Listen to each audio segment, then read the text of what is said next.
Hi, I'm Jody Miller with the Atlanta Early Music Alliance, and welcome to this edition of Polyphonic Voices. Polyphonic Voices is the Atlanta Early Music Alliance interview series where we get to know musicians around the Atlanta area. Today I'm sitting here with Ute Marks. She's a violinist here in Atlanta. Ute's been here for a number of years, but I think she moved here a little after I did, which was the early 90s. Welcome, Ute.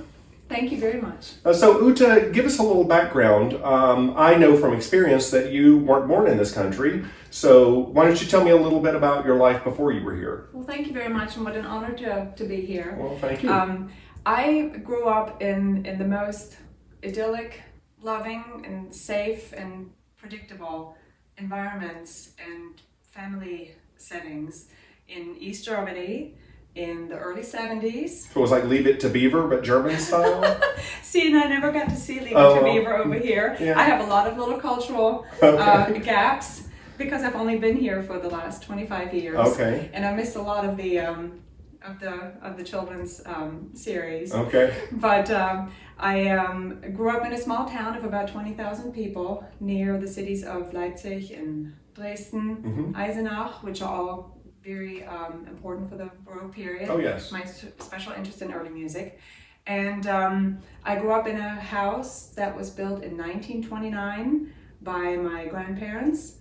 And by the time I came around, who was left to live there was my grandparents on the main floor, and then my mom and dad upstairs with us 3 children. I'm the middle one, I have an older brother and a younger sister. And we always had lots of music at home. Music went without saying. Of course, even having been born into the area where there's such a cultural background and importance to music, we always went to the symphony, we always went to the opera, whether we wanted to as children or not. But music was just a given. And then when we started school in the 2nd grade, I started to take violin lessons, and this is after my brother had already been taking piano lessons, and my sister later would then take flute lessons. And it was the violin for me because one of those showed up on my parents' attic upon a cleaning session. You can imagine the house having been built in 1929. Okay. During the Depression, during the difficult inflation times after the First World War, and then later the Second World War, everything was going to be saved, and everything was shoved up on this attic. Okay. And every time there was a clearing out phase, there would be this other violin that popped up. And so one of those was my first full-size student instruments, and that's what I played until I started majoring in music, which was skipping ahead. Not really what I intended, but what I ended up with. Okay. And I can tell you more about that too. Okay, well, we'll get to that. So I'm curious. So your brother and sister were also studied music. Did you play and perform together? Rarely. Okay. Rarely, but we did for my parents' 50th wedding anniversary a few years ago. Okay. And that was a surprise for my So they parents still keep because up we as didn't really- musicians too? Not so much. My Okay. sister not so much. And unfortunately, my brother passed away about 4 years ago. Oh, condolences. And thank you. And but music was always part of their lives as well as mine. But I'm the only one who ended up pursuing it professionally. Were your parents also musicians, or your grandparents? Yes, and all these violins, they came from somewhere. So on both sides, we think somebody played the violin. I know my grandmother did. My other grandmother on my mother's side played the piano, and my mother plays the piano. She sings. In fact, she just finally, in her early 80s, stepped down from having been the board president for many years in their local choir that also my father sang in. Okay. So they were very active, but none of them professional musicians, all just on the side as a hobby and as a part of our general education. Well, as I think our viewers would well know, music supporters and people who support the arts in whatever way, they really are the ones who keep us ticking. So That's exactly so right. so they got you where you are. So I really That's admire exactly that. right. So you studied violin in high school. You played in an orchestra in the school too, or only studied privately? the way the German school system was at the time, and it may have changed since then, but back then in East Germany, what it was that music in public schools was more like a subject like math or physics or English. You sit in your classroom and you don't learn an instrument, but you learn how to sing a little bit, you learn about the composers, you learn about music history, how to read and write music, but not how to play an instrument. Okay. Unlike here. And so if you wanted to learn how to play an instrument, that would mean private lessons at a music school. And I was very fortunate. I had a wonderful high school friend that I'm still good friends with. She lives in Munich now. I would go to music lessons, to violin lessons with her after school. So once a week we would have our lesson together. Oh. And we walked across town, 15 minutes there and 15 minutes back. Wintertime, summertime, rain or shine, nobody picked us up with the car. We just light or dark, because it gets very dark in Germany in the wintertime, very early, at 3:30 in the afternoon. It's close to dark. So lots of that. But then I did all that through high school, never really thinking I was ever going to pursue, or never planning to pursue, violin professionally. Did you at that time have a plan? Like I felt for a long time in high school I was going into pharmacy or polymer science. Interesting. Because I was sort of nudged that way by teachers who were influential, and then of course I chose a different path. But did you have a different career goal, or were you just without a goal? Did you not think that far ahead? Well, you know what? In East Germany, you pretty much, in my case, were told what would suit you and what would fulfill an expectation. Okay. And in my case, this worked out beautifully because I wasn't so sure of myself and of my capabilities and abilities, and didn't really know where I would fit in. And this is now the end of the 10th grade, where back then everybody finished their school. That would have been the equivalent of the high school diploma here. I'm not saying quality-wise, but I'm saying as an idea, when you finished school back then, that meant you went to the end of 10th grade, you got your diploma, and then most people went on to a 3-year vocational training for whatever it might be, an optician or a bricklayer or a butcher, whatever your career was going to be, or you went on to higher education, and then that was the other route, and you would pursue a master's degree. We didn't really have the, say, generic bachelor's degree that most people pursue here. Okay. And I was taken aside in 10th grade by my principal, who said, "Ute, I think we want you to be a Russian teacher." And You had studied Russian, I suppose. I had been studying Okay. Russian. This was Okay. the first, we all had to learn 2 foreign languages. The first foreign language started in 5th grade, and that was Russian by default, since we were in East Germany. And that was the first foreign language we learned. And starting in 7th grade, we learned, some people had French in their schools, but our school had English. And I loved English. I also loved Russian, and I was good enough in Russian for the principal to say, we want you to become a Russian teacher. And remember that in East Germany, the schools were everywhere. There were a lot of schools. You never needed a school bus. There was no such thing as a school bus, because the schools were so frequent that you were always within walking distance of a school. Yeah, I think around here we usually refer to those as community schools. And if you're lucky enough to be in a populated area where there are schools within walking distance. So. And we only had 220 students in that whole school from 1st grade to 10th grade. And so the principal knew you, because every year only 20 people would graduate. Oh. And so they knew the family, because the infrastructure wasn't such that people moved around. You'd stay there for decades, for generations, and everybody knew everybody. It was a very tightly woven, traditional, homogeneous society and way of living. So when the principal took me aside, I thought it was a great honor for me to be told that I was capable of pursuing a master's degree in Russian. That was a big step for me. So I kind of got bold, and I said, okay, but I really kind of would like to go to Berlin. And he said, well, the Russian, yes, but I don't know where you're going to end up. And I said, well, then I need a second major, don't I, to teach high school? And he said, yes. And I said, well, could it be English? And he said, whoa, I don't know about that. I can tell you the Russian because we plan ahead and there will be a position for you when you graduate, but I don't know about the other two aspects.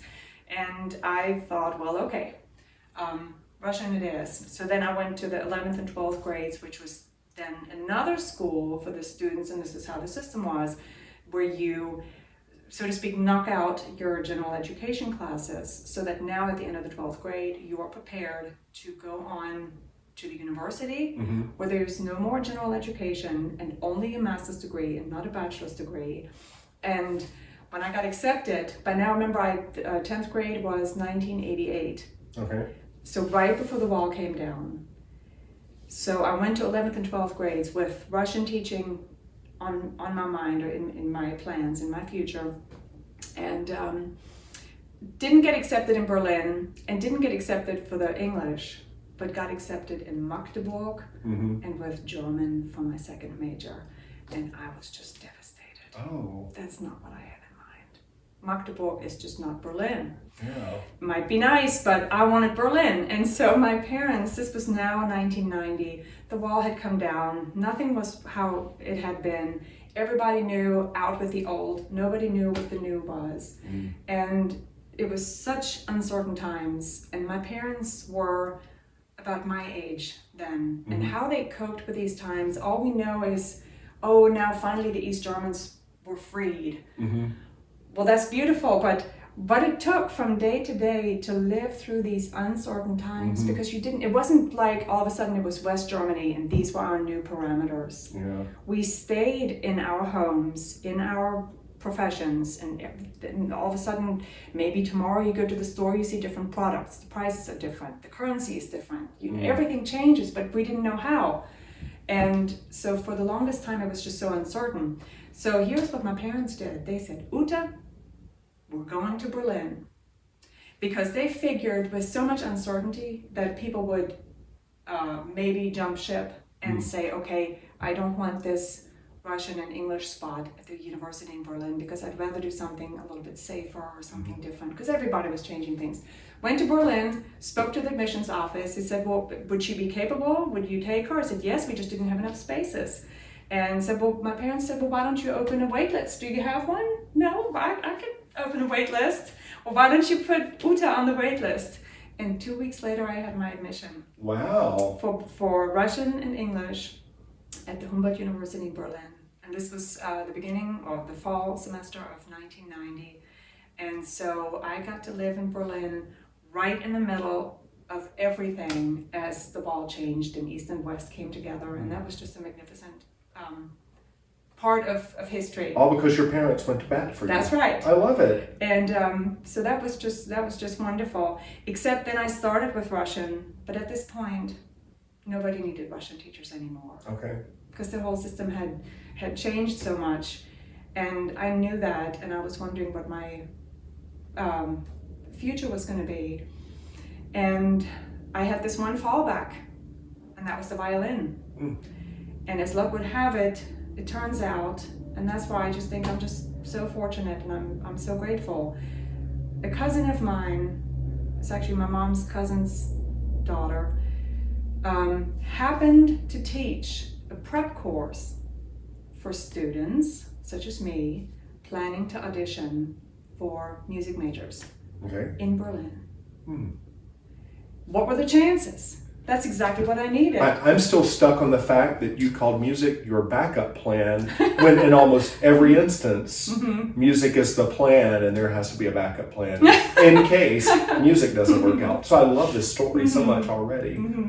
Okay, so you got into the university after doing the prep course? I sure did. Okay. For music education, and I was the last year that got to do it at the Humboldt University in the eastern part of Berlin, because by then there were too many universities for one city doing all the same duplications of the degree.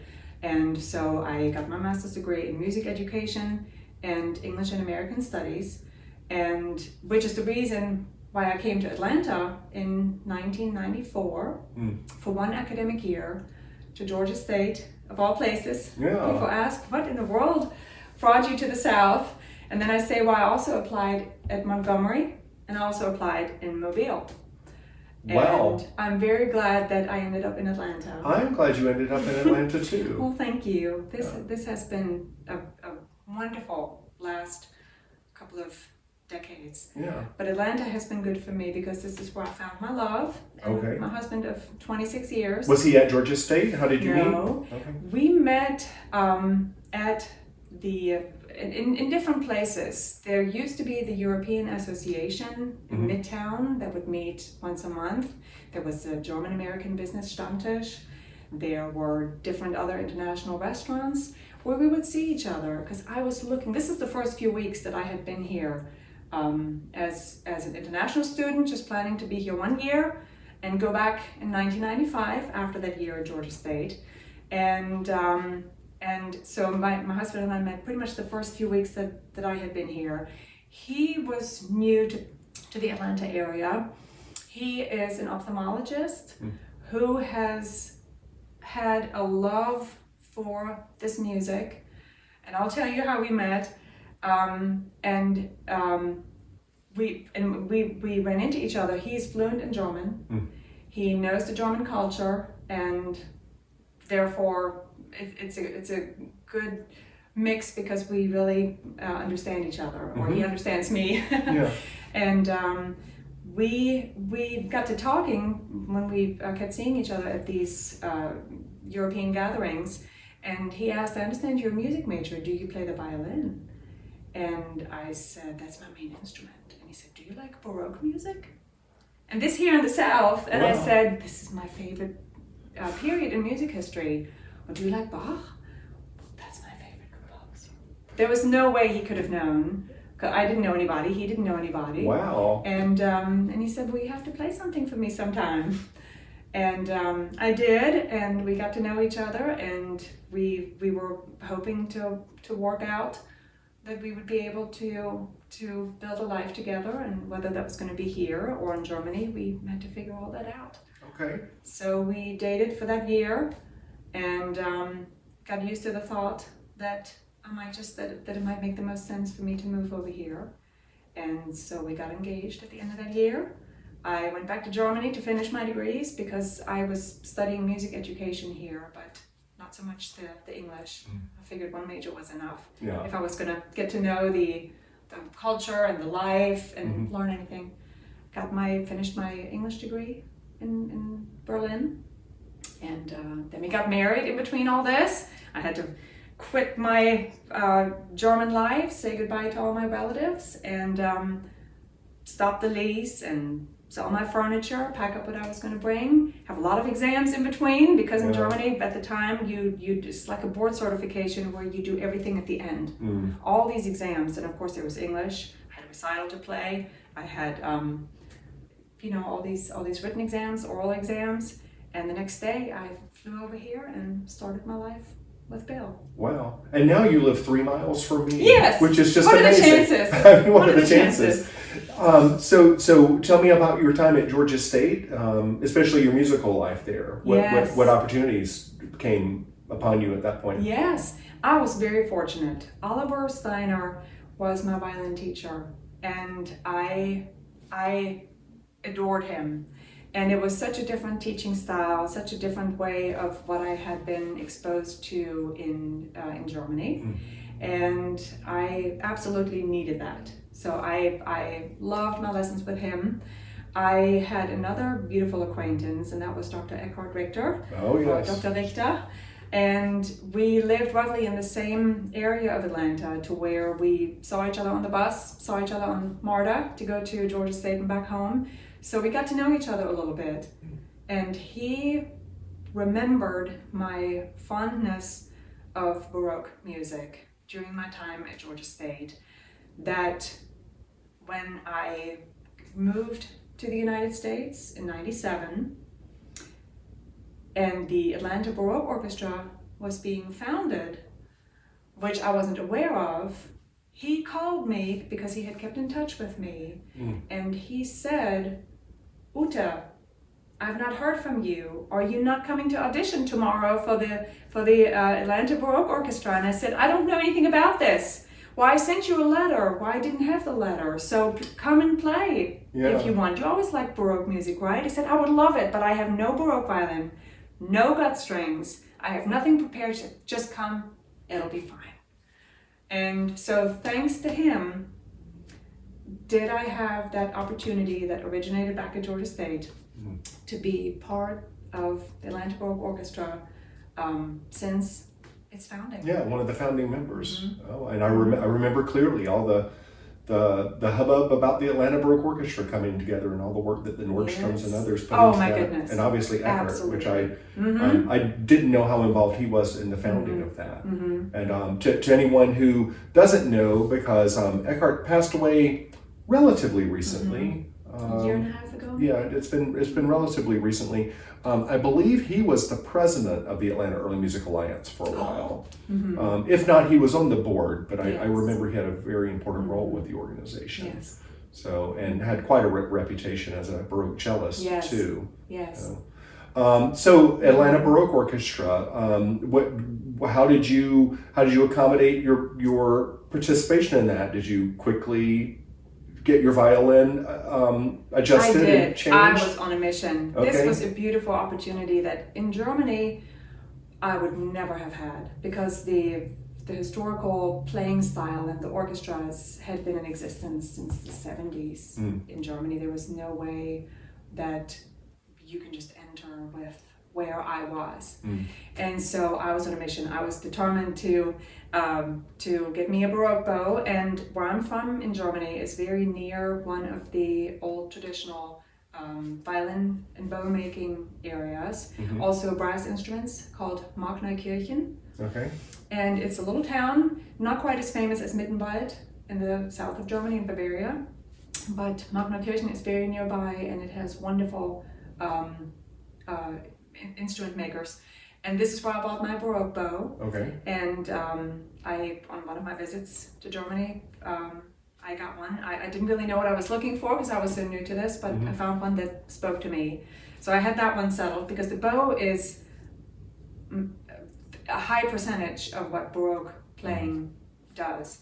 And the violins later on, and this is the bow that has all the, it's just in the style of the Baroque bow, but it's modern made. It's a Günther Paulus insignia.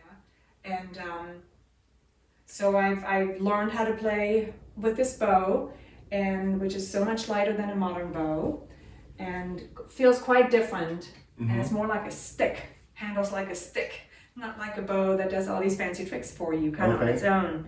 And then the violin, this was another violin that popped up on my parents' attic. Oh. And now that they've gone through most of the attic, I don't think there'll be any more violins popping up. Another little treasure did pop up, and here's the little pochette, the little pocket violin that that popped up on the attic. Oh wow! That we think belonged to my mother's uncle, who played the violin, and you would just take these with you and play and have a little entertainment. Does it sound an octave higher than the violin, or? It sounds like nothing. Oh. Okay. I'm not sure what it would take to actually get a decent sound out of it. Okay. Obviously, it's meant to be played, and it's meant to be tuned and used. And having rather large fingers, although I know there are lots of fine violinists with large fingers, how do you play even a diatonic step on that? I know. Wow. I know. That would be very difficult. And it might just be more of a chords or accompanying. But truly played to make music and not a toy of some sort. That's right. Oh, I love it. That's exactly right. I've never seen one of these. Okay. And you said a pochette? Pochette. Okay. That's right. And I think it's just a pocket violin. Yeah, I love it. And such a cute little bow. I believe this is no longer than my alto recorder. That's right. Oh, my it's goodness. shorter than an alto recorder. That's amazing. Wow, I love it. Yes. And the violin, so this is one of the violins that turned up on this attic, and surprisingly, even with all the heat in the summer, you have a lot of heat, and it's very dry in Germany in the summertime, so that's not particularly good. And probably air conditioning is not super common? Okay. No, not in my area anyway. And certainly not on the attic, right under the roof. Yeah. And then the winters are very cold and damp. So how this instrument survived without any damage. So there were no splits or anything no in splits, the seams? Okay, nothing. wow. So they took it to the violin maker. He said, "You're good. Use it. Love it. It's a wonderful instrument." You have any clue who the maker is? No, not really. This one doesn't even have any labels in it. Okay. This and the other violin that was found in the attic also, both are estimated to be about 120 to 40 years old. Czech made. My other one in the style of an Amati violin, and this one I'm not really sure. Yeah. But I've heard you play. I've even played with you, as witnessed by the introduction of this video. It sounds beautiful and works quite well for the style of music. Thank you. I'm sure that has a little bit to do with you. Well, thank you very much. It's taken quite a long time because you can't just get an instrument and play unless you have a Guarneri's or a Stradivarius violin. Okay. I have to tell you, I had an opportunity in one evening to be able to play on both a Guarneri's and a Stradivarius violin, and they do play by themselves. Oh, I bet. Oh my goodness! You take that bow, it's like butter.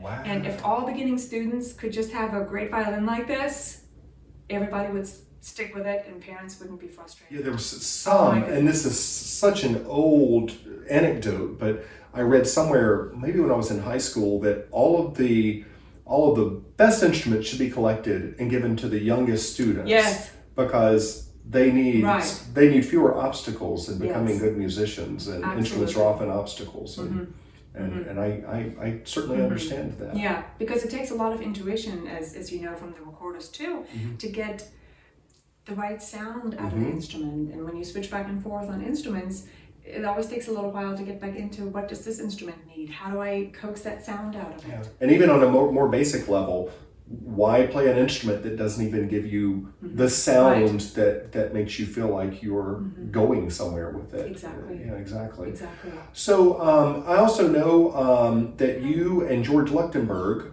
played in a duo together. We did. I know George, I don't remember how I met George, but I do remember once taking a field trip, once again with the Atlanta Early Music Alliance, to his keyboard collection at Reinhardt.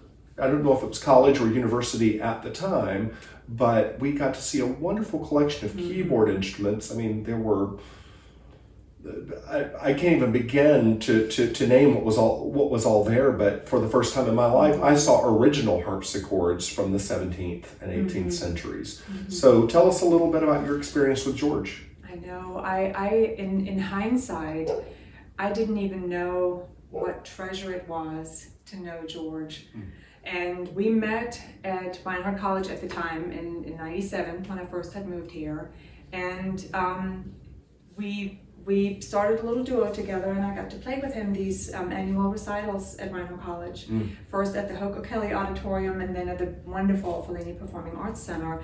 But to know just this scholar of the period and of all these instruments, and also in his home, he had a beautiful home in Waleska with the full basement full of all these wonderful instruments. And he wrote a book about, I think, predominantly organs throughout Europe. And he just was such a scholar. And I'm very fortunate that I had the opportunity to perform with him. And I learned a lot from him, and I wish I could go back and reevaluate all the things and all the experiences that now would benefit me even more, because this was in the early years and I was still very new on the Baroque violin. So our recitals would mostly take place on the modern instrument, because I wasn't proficient enough yet on the Baroque violin to play solo recitals. And so I would love to go back and relive the experiences. Oh, would that be great in so many situations? Oh my gosh, for sure. So, I also you talked about the Atlanta Baroque Orchestra and your easy entry into that, through your excellent musical skills, and also having people in your life that knew to push you in that direction, because they would have missed out in this area had they, had someone not known of you and nudged you in that direction. Do you prefer orchestral literature over chamber literature or solo literature? How would you rank your preferences in those genres? I love the balance between just enough challenge, but not too much leading position. Okay. And to me, that translates into, I love the smallest orchestral setting there can be, or the biggest chamber music setting that there can be.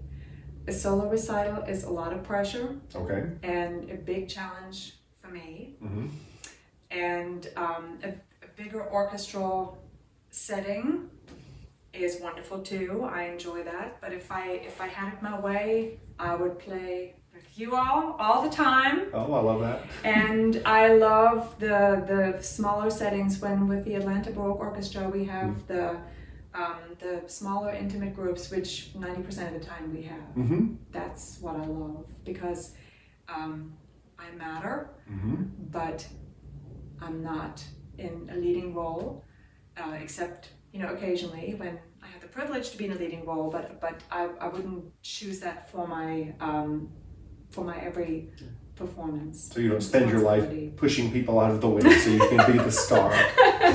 Wouldn't want to be. I can understand that. And I like the way you put that, the large chamber settings and small orchestra settings. I understand that. As a recorder player, there are not many orchestral opportunities for me, but I just love them when I get them. But not the solo orchestra things. I like being in a group. I just love it. Yes. I mean, most of my orchestral experiences are really about who did I get to play with, and what instrument was I sitting beside, because it always makes you feel like you're making different music when you're near different people. Right. Absolutely. So as I mentioned earlier, I've been able to play with you several times in chamber settings, and I played in the Atlanta Baroque Orchestra one time. You were there for a French concert. Coincidentally enough, you and I will be playing in a French concert together with Amethyst Baroque, and can't wait. In just a few weeks. So it's funny how that comes around to that circle. What other opportunities do you get to play in the Atlanta area other than the Atlanta Baroque and as I said, the upcoming Amethyst Baroque performance? And that's going to be a very special treat for me, because I don't have too many opportunities outside of that. I do play with New Trinity Baroque when I can and when there's a concert. Okay. And I love that too. And otherwise, I'm not as able to play in more settings than this, because there are other roles that I fulfill. One is being the mother to our now college freshman, mechanical engineering. It's hard to believe he's that old so far. I know. So that's occupied me the last almost 19 years. And then my husband had his own solo ophthalmology clinic, medical practice in Canton, and he's recently retired. And congratulations. Well, thank you very much. Thank you very much. And I was very involved in that business as the bookkeeper and accounts payable person and payroll and all those administrative things. I worked at the reception, checking in and out patients for the first year until we had Parker, and then switched to doing work from home. But that pretty much was a full-time engagement.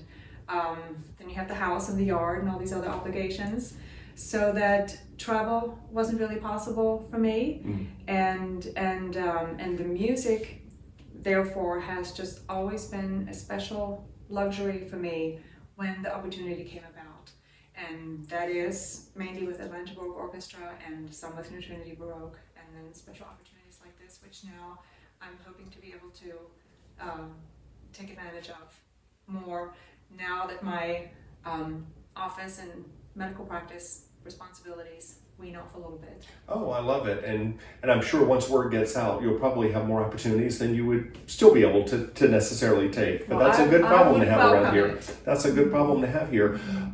Is Parker away at college? He's at Kennesaw State. Oh, is he Marietta Kennesaw State? campus. Does he still live at home? No, he lives Okay, at so you're an the empty dorm. nester? Yes, Okay, we so that are. changes things a We lot. see him once a week Okay. to do some laundry and to Okay. have a good meal. Okay. And otherwise, he's establishing his own life and doing very well. And we're very pleased with how things are going. Is he also a Very musician? grateful.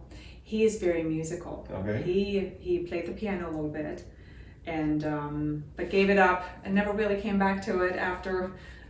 During the shutdown, the piano teacher in the neighborhood that he could just ride his bike down and walk down for the lessons, which was wonderful all these early years. But he never really came back to the piano. He played clarinet in band, and has worked with your school over the course of time. Yeah. And he sings wonderfully. He's extremely musical, and music plays a big role in his life.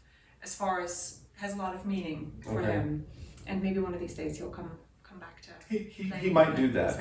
I feel like the bulk of my own students are people who are like Parker, but decades later. You know, Exactly. very musical, but pursued other interests to make a living, and then that there was always a little hole there that they needed to fill, and coming back to music later was always meaningful to many of these people. So you came to early music late, and in a large way I came to early music late also because a career that I chose was teaching band and working with modern instruments, but still loving Baroque music. But what do you think could have happened differently in your life, or maybe just should happen for people in general, to help foster a better awareness of Baroque music, or to let people know that these opportunities exist? That's really difficult because to many people this is just this old music that's not really relevant to somebody who's never heard of it. And once people hear it, most of the time I would say they probably end up loving it, or at least liking it and enjoying it enough to maybe come to another concert. And music is just so difficult. It might be a natural and ingrained part of the culture in Germany, and you just go to these concerts, you don't think twice about it. But that's not what the heritage is here. And so it could always seem a little bit artificial to try to foster it and make it. But the people that are involved, and I love what the Atlanta Early Music Alliance does, the bringing the whole early music scene together, having this umbrella where we have the even just the calendar and the workshops that you offer, and all these concerts. There is so much early music happening in the Atlanta area. It's really surprising. It is surprising, But, and I think this has been a big. We've had a fairly large resurgence since the pandemic. I almost feel as though there's more music now than there was before. But anyway, continue. And I just feel like let's play this music and let's keep spreading this music. It speaks for itself. I feel like we need to go to the schools and try to bring people in. And we've tried, and it's so difficult. But we have to keep trying because we don't want this music to die out. And we want it to continue to shine. And so many people have never heard the Messiah before, or Vivaldi's Four Seasons. And because sometimes when I use those examples as this is the kind of music that I play, when they say you're a violinist, what do you play? And like the Hallelujah chorus, and they look at me and aren't really sure what that is. And so even the great big works, without digging into the unknown repertoire, and then we have the people that want to hear the unknown repertoire, and we need to dig those up too. Absolutely. And So there's a lot of work to be done, but I feel like let's play it and let's spread it. I like that attitude. Get out and do it so people know it exists. Right. I love that. Well, it's been wonderful talking with you today. Thank you very much. I think many of our viewers would have seen you if they're in the Atlanta area. They would have seen you in performances with the Atlanta Baroque, and I feel that you don't take the spotlight very frequently, but you should, because you're a beautiful violin player. But thank you for sitting down with us today and letting us learn a little more about you. And I look forward to playing with you in the future. As I said, we have a gig coming up where we'll be playing together, but I'm sure there will be many more. And it was great playing duets with you today. Wonderful. What an honor. I appreciate the opportunity. Well, thank you. It's been very special. And thank you for joining us. And we hope you do enjoy the little rehearsal that Ute and I had playing the Wamotier Courant. Have a great one.